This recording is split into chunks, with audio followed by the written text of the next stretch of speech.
kid could ride. Larry was a great friend. Larry was he was born and raised cowboy, but he developed a real talent for riding. But he was raised in a little town called Higgins, Texas. And Larry had a real slow Texas drawl, kind of talked like this. The telephone would ring and I'd answer, hello. Larry'd say, well, hello, Chris, how are you doing? I'd say, I'm doing pretty good, Larry, how are you? Well, how'd you know it was me?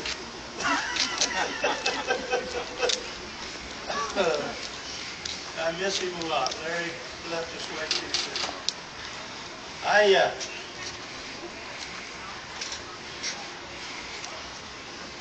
trying to think what else I might torture you with here for just a minute or two. You know, I've rode lots of old spoiled horses. I've had my share of wrecks. I've had them buck me off and fall over backwards and dang near break my neck. Took a lot of chances, never had a lot of brains. I've had my share of bruises, bumps, breaks, cuts, bangs. Like I said, I took a lot of chances back when I was young and raw, but the dangest wreck I ever had is like something you ain't never saw. Now, in my younger days, some folks say I was a pretty fair bronc fielder.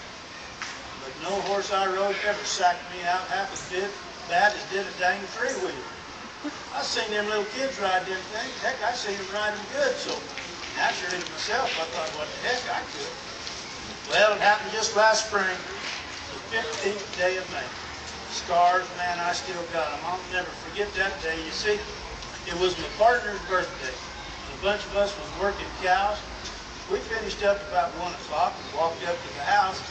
We finished with our dinner, put our dishes in the sink, when some dang fool broke out a bottle. So we toasted a birthday drink. Well, we sat around and toasted for an hour. Okay, maybe 2. When this kid showed up on this contraption, man, it was shiny new. He spun himself some Brodies. He stood that thing up in the air. He rode that sucker that way about from here to there. Now, to me, it looked plumb simple. While you had complete control, you just back off the throttle and back dirt she'd go. Well, I can ride that thing, I bragged, as well as them kids do. So pretty quick, I got to making bets after another toast or 2. Well, it already took it off the shafts, but still had on the spurs. So I had myself one more drink.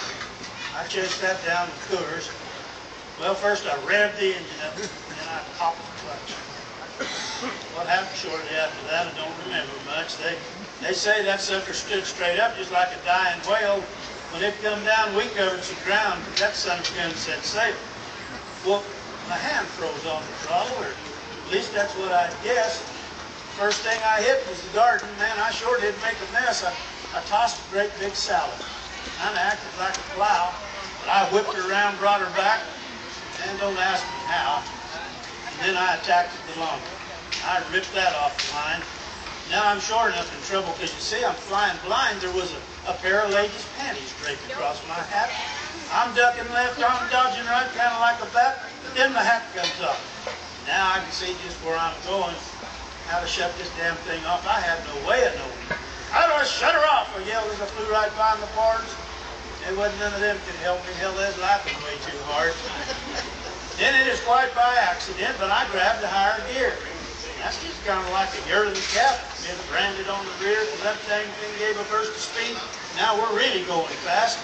I got to wonder just how long it takes to run it out of gas. About then, when I'm in this three-wheeler, we hits this big dirt mountain. It's kind of like a bucking horse that just went heaven bound. When we come back to earth, the headlight hit me right square in the belly. My eyes bugged out, the lungs collapsed, my knees, they turned to jelly. I looked up and I see fence posts and they're coming fast. I still got enough sense to know I had to turn that front wheel or go through that barbed wire fence. And I really tried to turn it, but that front wheel just would not take a hold. I'm like trying to turn a stubborn old-jawed colt. Then I think I'll turn this sucker with a spur up in his neck. My spur hung up in that front wheel, and hot damn, here comes the wreck. That dang thing shot me out of there. I went flying across them ditches. I broke an arm, both legs, some ribs, plumb tore off my shirt and breeches. Felt them old barbs digging in. I felt my old hide rip. Seen the false teeth go flying out. How the hell was Polly Grip? I woke up in the general. Man, I'm really feeling sore because, like I said, besides my clothes, my dad burned hide was tore. And you can just imagine all the ripping I got to take. Trying to riding over a broke tricycle sure turned out to be a big mistake. So nowadays, I'm just back to punching cows and doing things I kind of know how to do. You know, staying off them darn three-wheelers, folks. That's my same advice to you.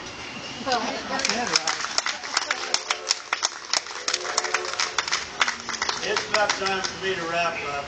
If you enjoyed any of this, I got some CDs over there and a little book if you're interested in taking some of it home. My name's Chris Isaacs, and I enjoyed our visit. If you didn't like what you heard, my name's Baxter Black, and you ought to buy some Chris Isaacs stuff. It's really good. This is Sunday, so I'm going to leave you with one little short poem and then a little pearl of wisdom. This is my Sunday poem. It is battered and scarred. The auctioneer thought it scarcely worth his while to waste much time on the old battered. But he held it up with a smile. What am I bid, good folks, he asked. Who will start the bidding for me? $1, $1. Now, who will make it $2? $2 now, who will make it $3? $3 once, $3 twice. It's going, but no. In the back of the room, an old gray-haired man steps forward and picks up the vote.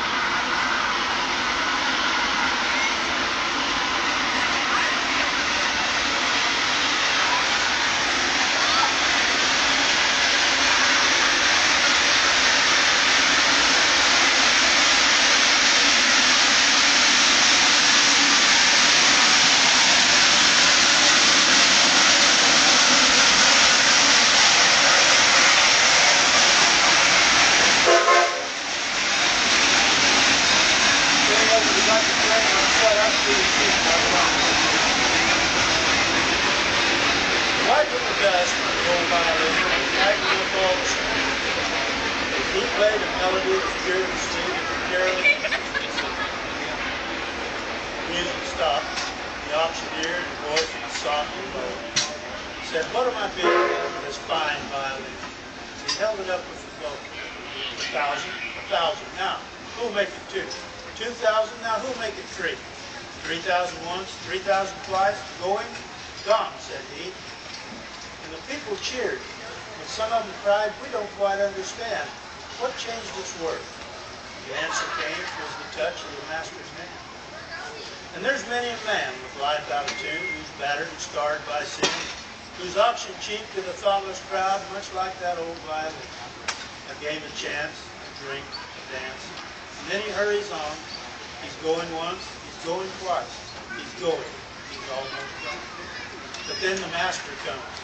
And the foolish crowd can never quite understand the worth of a soul for the change that is wrought by the touch of the master.